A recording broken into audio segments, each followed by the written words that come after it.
Práve som sa neochotne vrátil domov z predĺženej dovolenky v Japonsku po tom, čo som zažil neporovnateľne chutné jedlo, krásnu krajinu a strávil čas s úžasnými ľuďmi.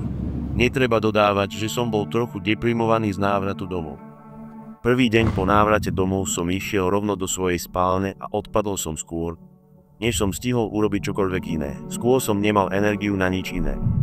Pravdepodobne z tohto dôvodu som si nevšimol jemné náznaky, že môj domov nebol bezo mňa taký osamelý, ako som si myslel. Hodiny neskôr som sa uprostred noci prebudil na zvuk šuchotania a vrzgania podlahových dosiek.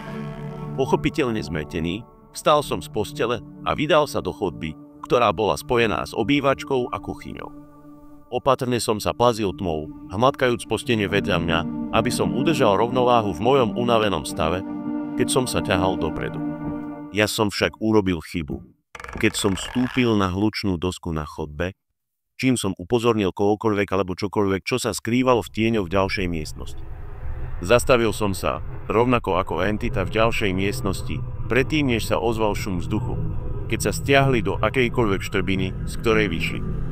S nervóznym nádychom som vošiel do obývačky a zapol blízku lampu, ktorá slabo osvetľovala miestnosť. Keď som sa rozhliadol, nezbadal som ani dušu, ale niektorý z môjho nábytku bol narušený. Čo viac, niekoľko mojich kuchynských skriniek bolo mierne pootvorených. Zmetený, ale s ostražitosťou som prešiel a zavrel ich všetky, predtým než som upravil svoj nábytok, pričom som sa uvoľnil. Vypísal som zvláštne zvuky a pohyby mojej unavenej mysli z časového posunu a pokrčil plecami, rozhodujúc sa vrátiť do postele. Prajem si, aby sa príbeh skončil tam, ale nemal som šťastie. Skôr než som vošiel do chodby k mojej izbe, videl som, že veľký kovový kryt na vzduchovom ventile nad gaučom chýba. Pozerajúc hore na to, zamrmal som čo to. Skôr než sa do zorného poľa objavila krivá tvár plná absolútneho opovrhnutia mojou existenciou. Vystrašený som spadol na zem a začal sa plaziť preč, keď som počul, ako muž začal nezrozumiteľne kričať, keď sa zrútil na gauč. S hrôzou som sledoval, ako mu praskajú kĺby pod roztrhanou mikinou a silno znečistenými džínsami. Pozeral na mňa. Teraz ticho, než vyťahol nôž zo zadného vrecka a namieril ho na mňa. Môj dom teraz. Môj. Opustil si ho. Je môj.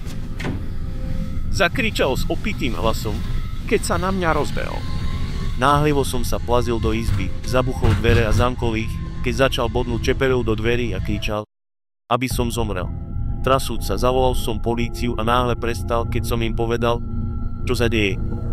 Našťastie mi povedali, že hliakové auto je blízko môjho susedstva a budú u mňa doma o pár minút. Zostal som na telefóne a vzal som si basebalovú pálku len pre prípad, že by ten šialený chlapík prerazil moje dvere. O niekoľko hrozných minút neskôr prišla polícia po rýchlom, ale násilnom zápase sa im podarilo hotrelca spacifikovať. Potom, čo ho zamkli na zadnom sedadle hliakového auta. Policajti prehľadali môj dom a zistili, že ten muž tam býval, kým som bol preč. Ale nie len to. Zostával v mojom dome bez toho, aby som si to všimol. Niekoľko mesiacov. Podľa polície našli pod gaučom papiere, ktoré boli plné len nezrozumiteľných blábolov o tom, ako ma plánoval jedného dňa zabiť, keď príde ten správny čas. S dátumami vedľa každého záznamu, ktoré predchádzali mojej ceste do Japonska o nepríjemne dlhý čas. Úprimne som šťastný, že som nažive uľavilo sa mi, že sa situácia vyriešila tak rýchlo.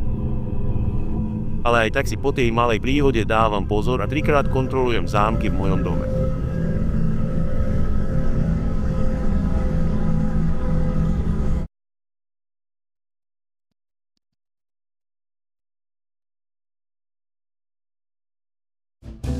Ďakujem, že ste zostali až do konca videa. Ak by ste chceli podporiť kanál, pozrite si odkaz na mail v popise videa.